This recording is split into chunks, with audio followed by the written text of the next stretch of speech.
వాస్తవంగా చెప్పాలంటే వాళ్ళు దలుచుకుంటే నీ గవర్నమెంట్ నువ్వు ఉండవు, నీ పెత్తనం అనేటువంటిది ఉండనే ఉండదు. అది గమనించుకోవాలి. నువ్వు ప్రజా వ్యతిరేకుడిగా, ప్రజా కంటకుడిగా నువ్వు తయారవుతున్నావు.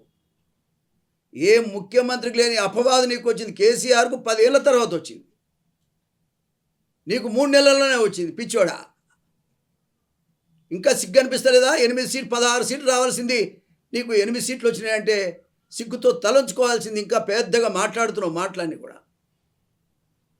ఇతర పార్టీలలో చేర్చుకోవడం వల్ల మొగోడిని అనుకుంటున్నావేమో. వాళ్ళు నువ్వు ఎవడు మిగలరు. ఇది అర్థం చేసుకోవాల్సిన అవసరం ఉంది రేవంత్ రెడ్డి. నాకు 70 ఏళ్ళు వచ్చినాయా పిచ్చోడా, 30 ఏళ్ళు ఎమ్మెల్యేగానే ఉన్నా. నీ అసలు ఎంతమంది చూసినా నేను. రెండోది ఏంటంటే పైరవికారి నువ్వు. ప్రభుత్వంలో ఉన్న పెద్ద మనిషి ఎట్లుండాలి? నిస్వార్థంగా ఉండాలి. నువ్వు నిస్వార్థపరుడుగా, అవకాశవాదివే కదా. నీ వల్ల ఎంతమంది ప్రాణాలు ఇవాళ చావు బతుకుల మీద మధ్యలో కొట్టుమిట్టాడుతున్నావు. అర్థం చేసుకోవాలి. దీనికోసం తప్పించి నిరుద్యోగుల పక్షాన ఆమరణ దీక్ష జడ్సన్ని ఒక దళితుని అవమానపరచవాను.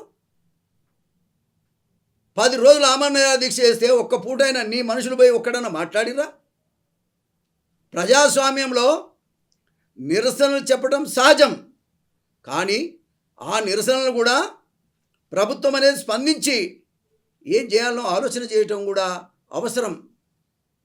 ససజావని ఎవడన్నా కానీ ఏమన్నా కానీ ఏమైతే నాకేంది అన్నట్టున్నావు అంటే నువ్వు బాధ్యత లేని దుర్మార్గుడివి అనేటువంటిది వాళ్ళకి తెలియదు పాపం, అమాయకులు. ఆ అశోక్ అనేటువంటి తమ్ముడు కూడా ఎల్బీనగర్లోన అక్కడ ఆమరణ దీక్ష చేసిండు. మరి వాళ్ళు నిరాహార దీక్ష చేసేది అంతకుముందే ఒక ఎస్టీ తమ్ముడు, సిగ్గులేదా? ఒక ఎస్టీ తమ్ముడు అంటే ఉద్యమాలు చేసేది ఎవడికి అవసరమో వాడే చేయాలా? ఇంకా వాడికి సపోర్ట్కి ఎవడు ఉండకూడదా? ఎడ నడిచినవి ఈ మాటలు. పేడ్ వర్కర్సా? ఈ పేడ్ వర్కర్సేనా నిన్ను తీసుకొచ్చి ఆ కుర్చీ మీద కూర్చుని పెట్టినరు? ఎంత అవమానకరం. చదువుకున్నటువంటి నిరుద్యోగ యువకులని చదువు రానోళ్ళుగా చిత్రీకరించి వాళ్ళు చదువుకోవడమే లేదు, ఆయన దేనికి అప్లై చేయలేదన్నారు. ఏది మన మోతిలాల్ని. కానీ ఆయన అప్లై చేసినవన్నీ కూడా స్టూడెంట్స్ రాత్రి చూపించారు. సిగ్గుతో తలంచుకో, క్షమాపణ చెప్పాల్సిన అవసరం. ఏం పోయేది ఉన్నది? వాళ్ళు అడిగిన 4 డిమాండ్స్లో 1:100 చేయమని చెప్తున్నారు. చాలా కాలంగా చెప్తున్నారు వాళ్ళు. మెగా డిఎస్సి ప్రకటించమని చెప్తున్నారు. గ్రూప్ 2, గ్రూప్ 3 ఉద్యోగాలు నువ్వు కొంతమంది అంటే కొంతమందిని అదనంగా చేర్చి పెట్టమని చెప్తున్నారు. ఇవన్నీ చేయగానే నువ్వే చెప్పినావు కదా 2 లక్షల ఉద్యోగాలు ఇస్తున్నాను. సిగ్గులేదా? ఎప్పుడు ఇస్తావు? సంవత్సరం లోపల ఇస్తున్నానని నువ్వు రాహుల్ గాంధీతో చెప్పించిన బిడ్డ, నిన్ను వదిలిపెట్టేది లేదు.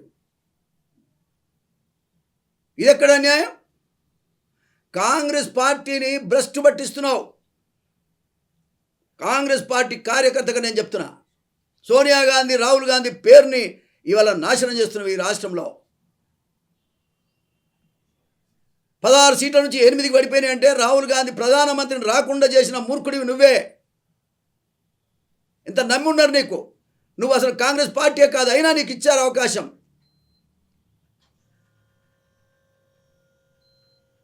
కాబట్టి ఇవాళ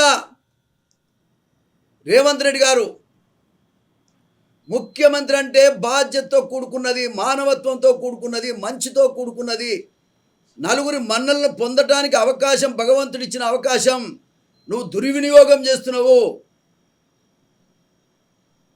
నువ్వు దుర్వినియోగం చేస్తే నీ సంగతి, నీ దుమ్ము దులుపుతారు ప్రజలు ఇవాళ. అసలైన తొలి వెలుగు.